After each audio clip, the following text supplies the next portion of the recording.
It appeared to be an ordinary day at Lewes High School, with students bustling between classes, engaging in laughter, conversing, enjoying lunch, and shooting hoops in the gym. No one could have anticipated that a fellow student was battling for his life just a short distance away. This marks the tragic account of Kendrick Johnson's untimely death. Initially, Kendrick's mother felt a sense of annoyance over his tardiness for his 10 p.m. curfew, contemplating the lecture she would deliver regarding his lateness.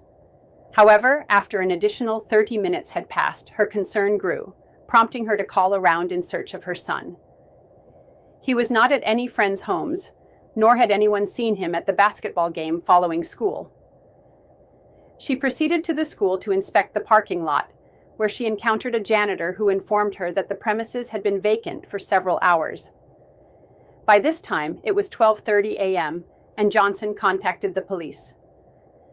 They investigated local hospitals and police reports for any unusual incidents that day, but none of the students recalled seeing Kendrick at the game or at any point after school.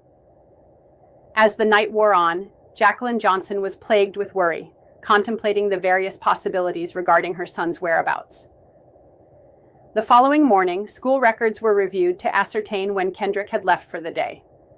His attendance indicated that he had been present for the first half of the day, but had not attended any classes in the afternoon. The police were diligently working to determine Kendrick's potential whereabouts. Friends were uncertain about Kendrick's whereabouts and whether he had any places he might retreat to for solitude. This was particularly troubling, as Kendrick was not the type of child to disappear without notifying his family. Something must have been amiss. It was now 10:30 a.m. on January 11th, and students had commenced their next block of classes, which included a gym session in what was referred to as the old gym. Many students congregated on the bleachers, engaging in conversation before the bell rang. Nearby, several large gym mats were stacked upright, a common spot for students seeking a more comfortable and private area to sit. Scattered remnants of candy wrappers and drink containers indicated that others had previously occupied this space. Two sisters ascended the mats and traversed them in search of a cozy spot to sit. In a shocking turn of events, they glanced down to discover two socked feet protruding from one of the mats. It took a moment for them to fully comprehend the situation, but the realization was horrifying. Someone was ensconced within the mat. They promptly alerted the teacher and descended from the mats. Mr. Peplow swiftly moved other mats aside and reached the one containing the teenager. Upon laying it on its side, he was confronted with the unimaginable. Inside the mat lay a boy who was no longer alive. The gym was evacuated, and the police were summoned from the office to investigate. They had finally located Kendrick Johnson. So, what transpired with Kendrick? Kendrick Johnson was an ordinary student at Lowndes High School in Valdosta, Georgia, as the school resumed activities following the Christmas break. Students were eager to return to campus, engaging in sports, socializing between classes, and welcoming the new year 2013. It was only the second day back, January 10th, and the atmosphere was vibrant, with high spirits and focused attention. Kendrick navigated the hallways between classes, making his way to the gym to retrieve his basketball shoes. His fourth block class was weightlifting in the field house, so he stopped by the old gym to collect his tennis shoes. Kendrick shared a pair of gym shoes with a friend to keep their nicer school shoes clean during workouts. Their usual practice involved one of them wearing the shoes and then tossing them onto a gym mat in the corner of the old gym, ensuring easy access for both boys. This arrangement was particularly useful since students had to rent lockers at the school. The mats served as a makeshift locker, with large, heavy floor mats rolled up and standing on end. When they needed their items, they could simply tilt a mat aside to retrieve their shoes from the floor. As Kendrick entered the gym, he noticed several other students arriving simultaneously and proceeded to the mats. Initially, he felt a bit disoriented due to the increased number of mats since the Christmas break, making it difficult to locate his shoes.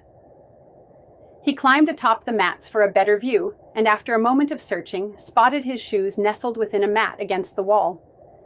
He reached inside and successfully retrieved one of his shoes.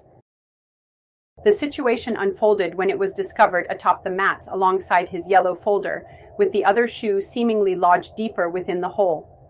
The mats were stacked 6 feet high, preventing him from reaching far enough to retrieve it. Due to the numerous additional mats positioned in the corner, this particular mat was immobilized, making it impossible for him to tip it over to access the shoe from below. He extended one arm downward and squeezed his shoulders into the narrow opening, which measured only 14 inches in width, necessitating that he roll his shoulders together to fit through. With one arm extended forward, he became narrower across the shoulder area, allowing him to maneuver into the hole. He managed to push his upper body into the opening and slide forward. Unfortunately, he passed a critical point of no return, as the weight of his body propelled him further into the central hole. His legs likely remained protruding from the mat, leading him to believe he could find a way to extricate himself. The most perilous aspect of this predicament was that one arm was reaching in while the other was pinned down by his side. It would have taken only a brief moment for him to comprehend the gravity of the situation. He likely screamed at the top of his lungs, but the mats absorbed the sound, preventing any escape of noise. Meanwhile, several children were shooting baskets at the opposite end of the gym, their activity masking any sounds he might have made. If his legs were still elevated, the children likely did not notice him. It was probably less than a minute before he slid down and became irretrievably wedged. 3 children did observe Kendrick atop the mats, although it was likely a brief encounter amidst an otherwise typical day on campus. The students engaged in basketball within the gym did not notice anything unusual regarding Kendrick. The critical moments of his situation remained concealed from those nearby. Once his feet were no longer visible, no one was aware of his presence inside. It is probable that he succumbed within minutes while reaching for his shoe. As the autopsy indicated, he died from positional asphyxiation before 2 p.m. on January 10th.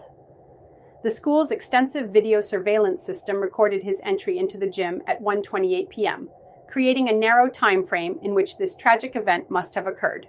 Upon the discovery of his body, speculation arose regarding the possibility of foul play, suggesting he could have been murdered and concealed within a mat. The school was equipped with 35 cameras, including 7 positioned in and around the gym, which documented his movements and the students present in the vicinity. However, the camera system operated at a rate of 1 frame per second and was motion activated. Furthermore, the camera directed at the mats had been damaged by a ball several months prior, resulting in a blurry image that was slightly misaligned. These factors limited the information available. But when the footage is analyzed chronologically, it becomes evident that no one else occupied that area, and there were no signs of any conflict or disturbance. The mat would have needed to be unrolled, then rolled up and relocated to the wall, with additional mats placed in front of it, indicating a significant amount of effort involved. The events surrounding the case were conducted discreetly, and while there were numerous individuals involved, no substantial evidence emerged to substantiate the theory of foul play. Extensive investigations have been carried out to explore this possibility. The police spent a minimum of 5 hours examining the scene before the coroner arrived to assess the body. Various items, including fingernails found on the gym floor, candy wrappers, and bloody tissues, were collected and analyzed as potential evidence in the search for a perpetrator. Additionally, blood samples were tested from the vicinity of the crime scene, and witnesses were interviewed to gather their observations. Initially, the incident appeared to be a tragic accident. The case has been reopened multiple times and thoroughly reviewed by the Lowndes County Sheriff's Department, the Georgia Bureau of Investigation, the Southern Christian Leadership Conference, the NAACP, and the Federal Department of Justice. 3 separate autopsies were conducted, and despite the comprehensive examination of the evidence, it seems that the incident was indeed a devastating accident. There were several peculiar and inappropriate aspects noted during the initial investigation, particularly concerning the autopsies, evidence collection, witness statements, and the timeline of the investigation. Over time, these issues were addressed and clarified. However, none of these discrepancies altered the fundamental truth that this young individual tragically lost his life due to an accident rather than homicide. The community and Kendrick's classmates were deeply affected by his untimely death, and the notion of a murderer being present among them was met with disbelief. After meticulous review and analysis of all available information, it is evident that Kendrick Johnson met a tragic end during what was otherwise a typical school day. We invite you to share your thoughts on this case in the comments below.